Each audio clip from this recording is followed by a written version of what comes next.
Bonjour mesdames, bonjour mesdemoiselles, bonjour messieurs, auditrices et auditeurs de la VDC, bonjour. Voici la lecture de la revue de presse de la VD Congo de ce 17 octobre 2018 au micro Don Kayembe depuis New York City. Au sommaire de la revue de presse. Point 1. Fièvre préélectorale en RDC. Campagne interdite pour les uns mais permise pour les autres. Point 2. La RDC exprime officiellement son indignation et ses vives protestations au gouvernement angolais. Point 3. Nouveau bruit de bottes à l'est de la RDC. Enfin, point 4. En dehors de nos frontières, protestation des résultats des élections locales en Côte d'Ivoire. Et passons maintenant aux détails. Point 1. Fièvre préélectorale en RDC. Campagne interdite pour les uns, mais permise pour les autres. Le phare titre présidentielle, législative nationale et provinciale. Campagne interdite à l'opposition. Après ce qui s'est passé le week-end dernier à Lubumbashi, où les autorités politiques ainsi que les forces de l'ordre et de sécurité ont brillé par des obstructions systématiques aux manifestations publiques annoncées par l'opposition, rappelle le phare, les décors d'interdiction de la campagne électorale à l'opposition semblent solidement plantés.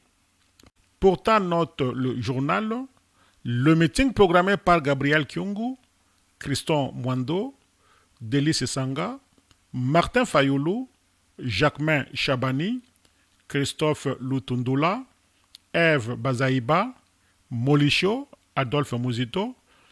L'opposition ne désarme pas selon l'actualité.cd qui annonce un nouveau meeting de l'opposition le samedi 3 novembre dans la commune de Kalamou à Bas-Congo dans le Congo central. Parmi les partis et regroupements politiques signataires de la lettre, le portail cite le MLC, l'UDPS, l'UNC, la dynamique de l'opposition et les autres.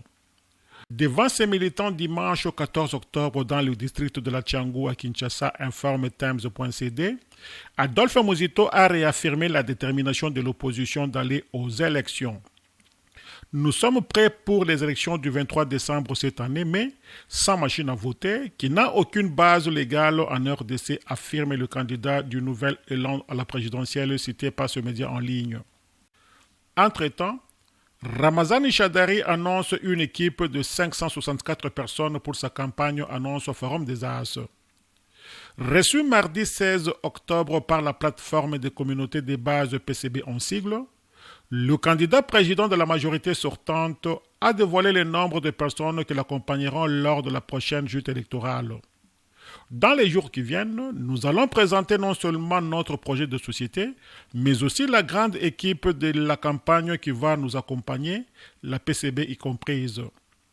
J'aurai une forte équipe au niveau national de plus ou moins 564 personnes. Toutes les tendances seront représentées, a-t-il annoncé dans les colonnes du journal. Point 2. La RDC exprime officiellement son indignation et ses vives prestations au gouvernement angolais. L'ACP rapporte en couverture que la RDC décide de présenter son indignation à l'Angola.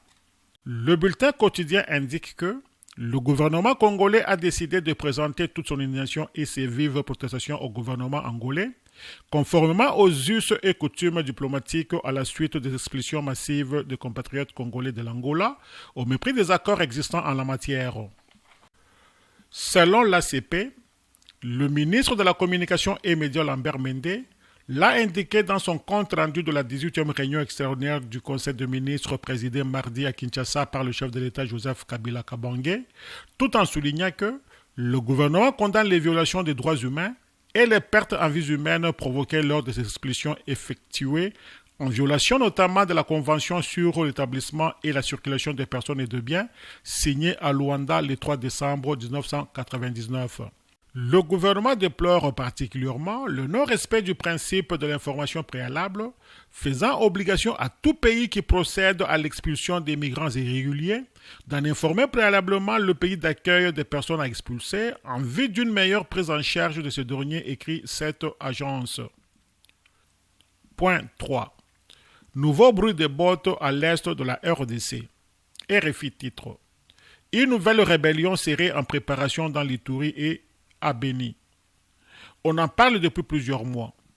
Une délégation parlementaire en séjour en Ituri affirme avoir des preuves de la préparation d'une rébellion dans cette partie de la RDC. Les députés disent réserver la primeur de leur investigation au chef de l'État.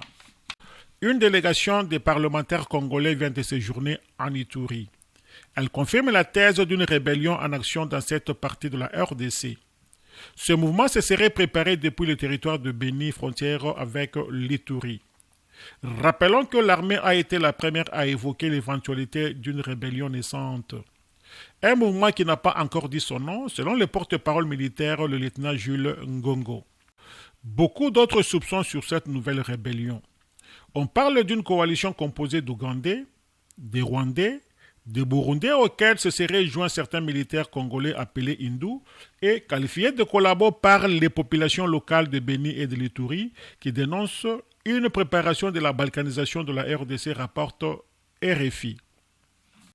Enfin, en dehors de nos frontières, au point 4, protestation des résultats des élections locales en Côte d'Ivoire. Deutsche Welle titre. Côte d'Ivoire, les résultats finaux proclamés. 3 jours après les scrutins couplés des municipales et des régionales en Côte d'Ivoire, les résultats finaux ont été proclamés par la Commission électorale indépendante sur fond de contestations et de réclamations. C'est à la télévision nationale que Youssoufou Bakayoko, président de la contestée Commission électorale indépendante CEI en sigle, a fait le bilan de 2 élections de samedi dernier. Le président de cette institution s'est félicité du bon déroulement du scrutin. Pourtant, dans la commune bannière de Port-Boué, située dans le sud d'Abidjan, le scrutin a été invalidé suite à la destruction des urnes selon la commission électorale indépendante. Les partisans du candidat du Parti démocratique de Côte d'Ivoire, PDCI en sigle, qui revendiquent la victoire de leur leader occupent les rues depuis lundi dernier. Nous ne sommes pas d'accord, nous allons manifester pour récupérer notre victoire. Cette victoire, c'est la nôtre, nous ne voulons pas la laisser, disent-ils. Irrégularité et violence, poursuit Deutsche Welle.